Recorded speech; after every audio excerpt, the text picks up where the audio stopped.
ወዳጆች ዛሬ እስቲ ኩክ እያደረግኩኝ አንድ ስቶሪ ላካፍላችሁ። ምን መሰላችሁ? አንድ ወጣት ነበርና ራሱን ለማሻሻል ስል ሩቅ አገር ተሰዶ ይሄዳል። በዛውም በሄደበት ብዙ አመታትን ሲሰራ ይቆይና አይ ቲንክ 15 አመት ነው መሰለኝ። በጣም ይሰራል፣ ይለፋል። ከዛ በኋላ ፋሚሊውን አፍቆት ለመመለስ ያስብና አሰሪውን የሰራውበትን ሲጠኝ ይላል። ከዛ በኋላ አሰሪው ደግሞ የሰጠው በጣም ያዘነግጥ ነበር። 15 አመት ሙሉ ሰርቶለት 3000 ብር ብቻ ነበር የከፈለው። በዛ ምክንያት በጣም ይበሳጫል፣ ያስባል። ምንም ማድረግ ስላልቻለ በቃ ተስፋ ቆርጦ ወደ ቤት ይመለሳል። ከዛ መንገድ ላይ እየመጣ ደግሞ ከደከመው መሰለ መንገድ ዳር ቁጭ ብሎ አንድ ትልቅ አዛውንት ያገኙታል። ልጅ ምን ሆነ ነው ያዘንክ ትመስላለህ፣ ምን ሆነ ነው ምን ገጠመ ምናምን ብሎ ልጁን አጫውቱታል። ልጁም ያለፈበትን ታሪክ ያንን መከራ ሁሉ ይነግራቸዋል። ከዛ በኋላ አይዞ ልጅ ተስፋ አትቁረጥ፣ ቀጣይም ሌላ ብዙ እድል አለ፣ ካንተ ገና ወጣት ነው ይላል። እሺ ልና ልጁ እስቲ ጋሺ ትልቅ ኖትና ትልቅ ምክር ምከሩኝ ይላል። እሺ ልጄ ችግር የለውም እመክርሃለሁ፣ ነገር ግን ገንዘብ ክፈለኝ፣ በነፃ ምክር የሚሰጥ የለኝም፣ ስለዚህ ክፈለኝ ይለዋል። ልጁም በጣም ይስማማና እሺ 1000 ብር ይሰጣታል ይላል። አቋራጭ ነው ብሎ በማታውቀው መንገድ አትሄድ፣ ምክር አንድ አቋራጭ ነው ብለህ በማታውቀው መንገድ አትሄድ ምናምን ብሎ ይመክረዋል። እሺ ልና ይሄ ልጅ በጣም ተመቸው ምክሩ። ሌላም ጋሽ እስቲ ትልቅ ምክር ካሉት ጨምሩልኝ ይላል። የሚጨምርልህ ከሆነ 1000 ብር አሁንም ጨምርልኝ ይላቸዋል። ደግሞ ልጁ ሰውዬው ልጁን በጣም ስለተመቸው ሌላ 1000 ብር ይከፍላቸዋል። ሰውዬው በማገባ አትግባ፣ ምክር 2 በማገባ አትግባ ብሎ ይመክሩታል። ልጁ በጣም ተመቸው። ጋሼ እስቲ ብር ይለቅ 1000 ብር ሊጨምርሎት ሌላ ምክር ካሎት የወይት ትምህርት ያካፍሉኝ ይላቸዋል። እሺልና ለመጥፎ ውሳኔ ቶሎ አትቸኩል፣ መጥፎ ውሳኔን ቶሎ ብላ አትወስን ይለዋል። ልጁ በጣም ተመቸው። በባዶ እጁ ወደ ቤት ይመለሳል። በዛ መንገድ ላይ እየሄደ ደግሞ የድሮ ጓደኞቹን ያገኘዋል። እንዴት ሰላም ምናምን ተባባሉ። ከዛ በኋላ እነሱም ወደ ቤት እየሄዱ ነበር። እሱም በዛው መንገዱ ስለሆነ ወደ ቤት እየሄደ ነው። ኑ በቃ አብረን እንሄድ ምናምን ይሉትና በዚህ በአቋራጭ መንገድ እንሄድ በጫካ በኩል ይላቸዋል። በጫካ በኩልማ ልሂድ ብሎ እግሩን ያነሳና ቅድም ሰው ያሉት እዚህ ይለውታል። ምን ነበር ያለው? በማታውቀው መንገድ አቋራጭ ነው ስላሉ ብቻ በማታውቀው መንገድ አትሂድ ነበር የተባለ።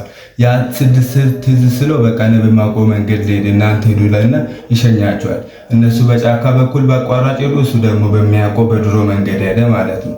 ከዛ በኋላ ትንሽ ቆይቶ ከተማ ሲገባ የሰማው ነገር በጣም ያዘነግጥ ነበር። ምን ነበር የሰማው? ቅድም በአቋራጭ የሄዱ ሰዎች ጓደኞቹ በሽፍቶች ተገሎ እንደሞቱ ነበር የሰማው።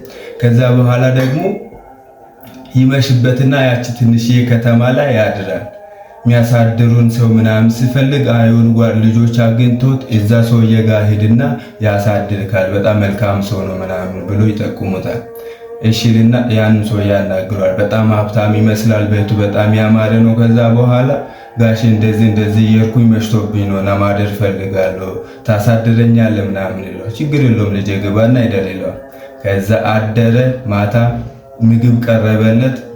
ምግብ ያቀረበችለት የሰውየው ሚስት ግን በጣም ታስገርም የሆነ አውራ አይነት ሼፕ ነበራት። ፊዚካሏም እንደዛም ያስፈራ ነበርና ከዛ በኋላ በጣም ደነገጠ፣ በጣም ፈራ። ምግቡን እየበላ ሰውየውን አንድ ጥያቄ መጠየቅ ፈለገ፣ ስለ ሚስቱ ማለት ነው። ከዛ አባ ምናምን ብሎ ሊጠይቅ ስል ቅድም ሰውየው ያሉት እዛል በማገባ አትግባ ይላል። ያ ነገር ትዝ ስሎ ምን አገባኝ ብሎ ምግቡን በልቶ ይተኛል፣ ያድራል። ጧት ተነሳና ሰውየው ሊሸኘው ተነሳ። ልጅ ምን መሰለ ምናምን ብሎ የሆነ ነገር ላሳይና ብሎ ይጠራዋል ማለት ነው። ከዛ አንድ ትልቅ ክፍል ያስገባዋል። እዛ ክፍል ጋር ያለው ነገር ግን በጣም የሚያስደንቅ ነበር። ምን ነበር? የሰው አጥንት። እንደ ጋሽ ይሄ ነገር ምንድን ነው ይለዋል። ምን መሰለ ልጅ ካንተ በፊት ብዙ ልጆች እንዳንተ መሽቶባቸው በተለያየ ምክንያት እነቤት አድረዋል። ነገር ግን ስለሚስተ የማሁን ጥያቄ ሲያነሱብኝ ጊዜ በሚስተ ስለመጡብኝ ገደልኳቸው። ለመጀመሪያ ጊዜ አንተን ጥያቄ አልጠየቀኝ፣ ስለሚስተ ያላነሳው በሰላም ከዚህ ቤት የወጣው አንተ ብቻ ነህ። ስለዚህ በጣም ከልብ አመሰግናለሁ ይሉና ሰውየው ደግሞ ልጅ የለውም ምንም ስላልወለደ አንድ ነገር ነገረው። ልጅ ምን መሰለህ እኔ በጣም ሀብታም ነኝ፣ ልጅም የለኝም። ስለዚህ ያለኝን ንብረት ስላካፍል ብሎ ወርቅ ያልሰጠው ጌጣጌጥ የለም፣ ብርም አሸክሞት ሸኙ። ከዛ በኋላ እየተደሰተ በጣም ደስ እያለው ወደ ቤቱ ይሄዳል። ከዛ ጠዋት በማለዳ ነው የተነሳውና ቤት ሄዶ ሲደርስ ሚስትየው ከሁለት ጎረምሶች ጋር ተኝታ አገኘ።